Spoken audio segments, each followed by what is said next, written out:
Hello BookTube, it's Louise from the Big Head Bookworm. Lovely to see you. Hope you're having a lovely day. Today is Thursday, the 9th of June, and I'm here with my update of the books that I have read for the, and brace yourself because I have to look this up because I've got it wrong so many times, it's the Independent Bookshop Awards for the Independent Bookshop Week, which runs from the 18th to the 25th of June, a week on Saturday, and you're my terms. And this is the 10th Annual Award. So there are three categories. There's adult, which is fiction and non-fiction, children's fiction, looks like middle grade 9+, and children's picture books.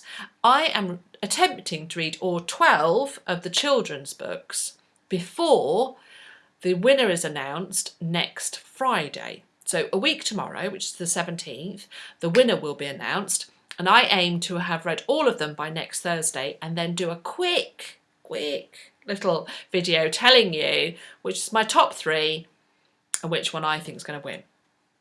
That's the plan. So out of the 12, I have read 6, which I think... Yes, thank you. Yes, I've read 6. So I'm doing well. Obviously, I haven't read all 12 yet because that would be excessive. But I have read 6. I've got the other 4 here to read, and I still need to get 2 from the library. And talking about it this morning, I suddenly realised I really do need to get them from the library in the next day or 2. So I will do that. Not sure when I'm going to do that, but I will do that. So let's go through. The first one I read was One by Sarah Crossan. Crossan? I'm going to say Crossan. So it's One. It's about conjoined twins. They are joined from their intestines down. They have been homeschooled. They're called Grace and Tippy.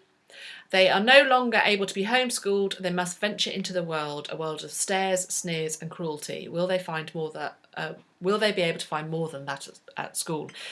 It's about family, it's about identity, it is about being different and what other people's perceptions of you, how that can dictate how the world treats you, whether or not it is true or not.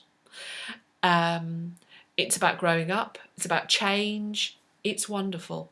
It's absolutely wonderful. I had seen other people talking about it, and I hadn't actually seen anybody particularly say they'd read it. It's fabulous. It's written in this format. So the text is displayed on it. It's almost poetic. I wouldn't say it is poetry, but it's almost poetic.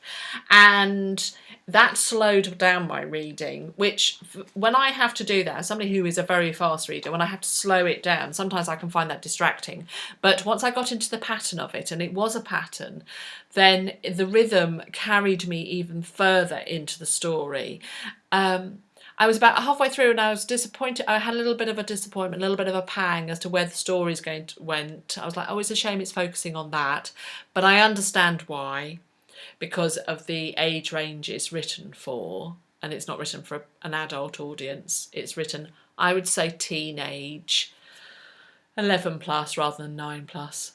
It's wonderful. It's absolutely wonderful. It really made me think. It made me cry. Really, all the feelings, all the tears. And I have thought about it since. I have ever since I've read it, I've thought about it. This was a wonderful experience, and I'm so glad. If nothing else, I'm so glad I read that book because it really was something that I wouldn't normally read, and I loved it. So that is One by Sarah Crossan. Oh, it was wonderful, wonderful. The Person Controller, David Baddiel, was the next book I reached for. Fred and Ellie are twins. I was on a twin jag at this point. So Fred and Ellie are twins. They're the kind of geek, nerdy twins, but they're really into games. Ellie's controller gets broken. And they get, through a magical way, they get a new controller, which if you wear the bracelet. And I shall leave it there with the plot. I remembered halfway through that I'd actually read a previous David Baddiel. I read one of his first adult novels called Time for Bed. And I remembered I didn't like that. And the reason I didn't like it was the kind of gross out humour.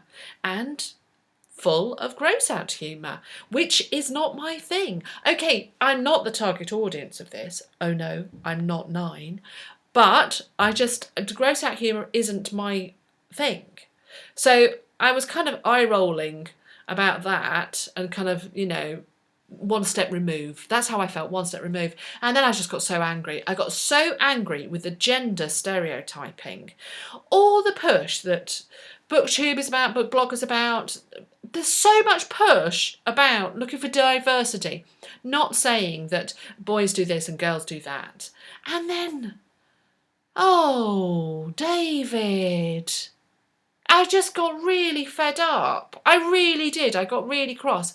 And yeah, he kind of addresses it, but no, it's so, it's dull. It's dull. I'm over that. I'm over this is what boys do and are interested in it, and this is what girls do. Oh, it just annoyed me. It really did annoy me. So I found that disappointing.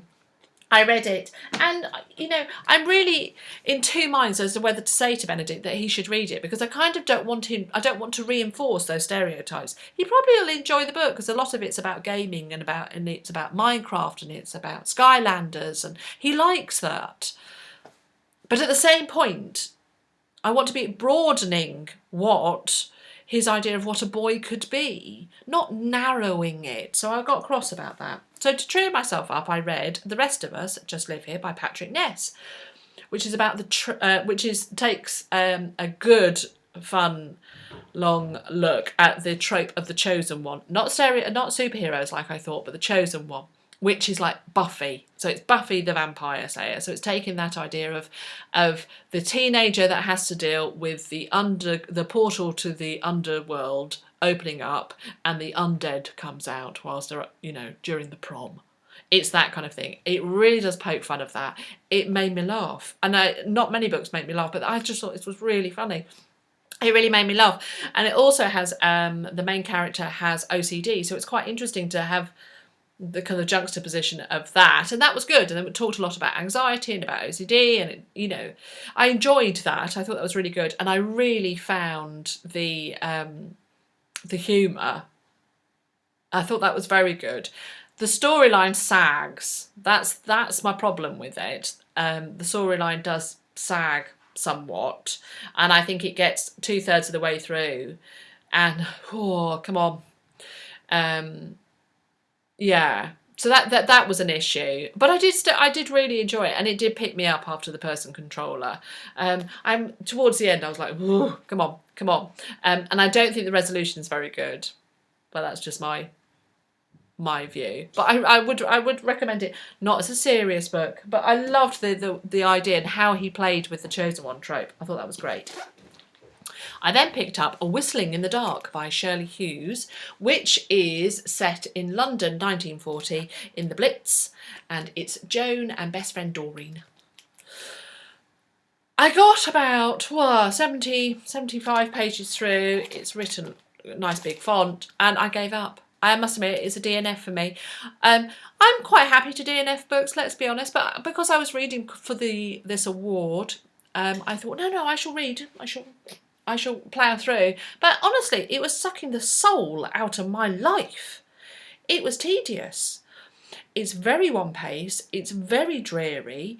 It's so old-fashioned. And I read old-fashioned books. I mean, Enid Blyton, hello? Love a bit of Enid Blyton, but it felt well-meaning and worthy and dull. There is no place for that in my life. So Shirley, gone.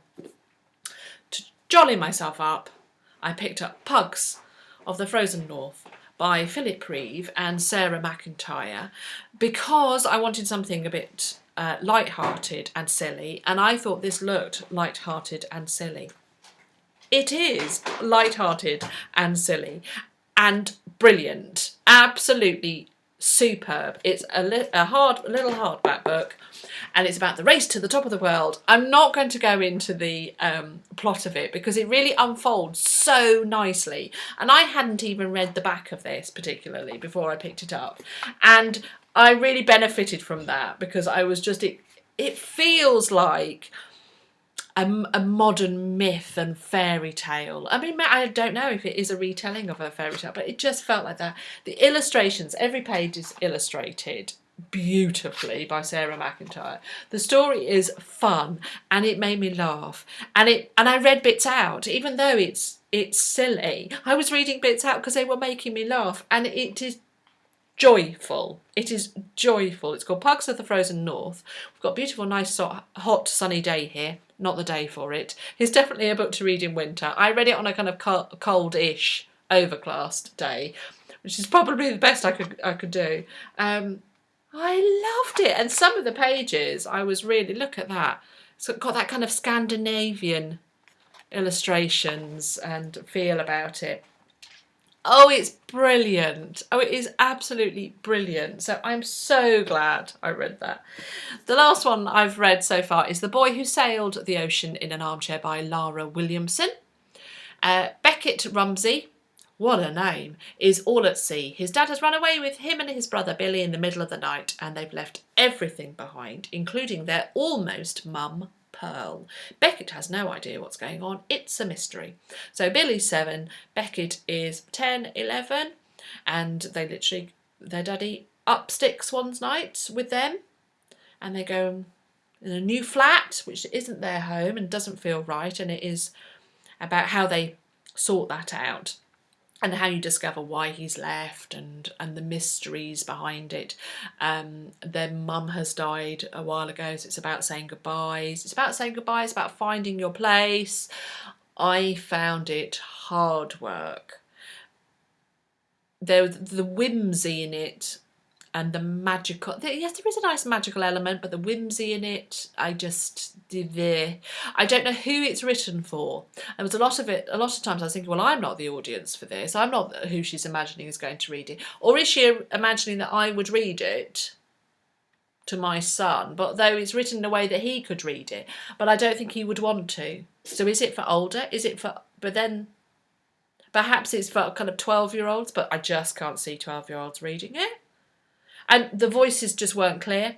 The 7-year-old and the 11-year-old, the voices were not right. The language wasn't right. I live with an 8-year-old boy, and I have lots of experience with children of that age, and no, I'm not sure Lara does, is what I kind of got the feeling for.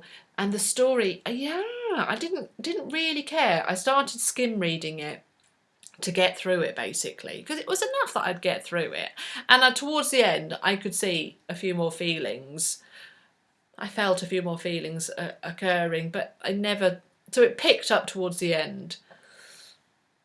It was a tricky one, and I said to the husband, "Oh, I'm struggling with this." And he went, "Oh, I'm not surprised with that title." I said, "Don't they all have that title at the moment?" And I think there's an element of that. I think there is an element of the kind of whimsy, and I'm not being very clear about this book, and I think that's because I feel slightly mixed about it. Maybe it'll grow on me, but the tone and the voice I didn't like. Yeah. Give that one a miss, I think. There's better books out there, so I'm surprised that that's up for the award, but who am I to judge? And that's it. That's slightly longer than I was hoping for. I was hoping I'd be a bit quicker, but the books are interesting. I have to say, it's been brilliant in having to read these kind of books. It's really, made me pick up different books, which is superb. And there are some books that I'm going to give to Benedict and go, you will love this. And I will read with him Pugs of the Frozen North. Oh, yes. Superb. And I'm going to get the other ones in the other books by them, because they're just brilliant. They're just so much fun. And I really, really, really enjoyed the one. So I hope that does well. So yeah, there we go. Any catching you? Do you know anybody that would like anything like that? Any that you're thinking you might pick up? Is it Is it 1? It's a goodie. It's a goodie. Yeah, I'm doing really well. I've got 4 more, and I've got to pick up the other 2. And there we go. And oh, I've just got a visitor who I'll have to show you. Come to be nosy. Right then, Fred. Let's say goodbye to these nice people. Bye.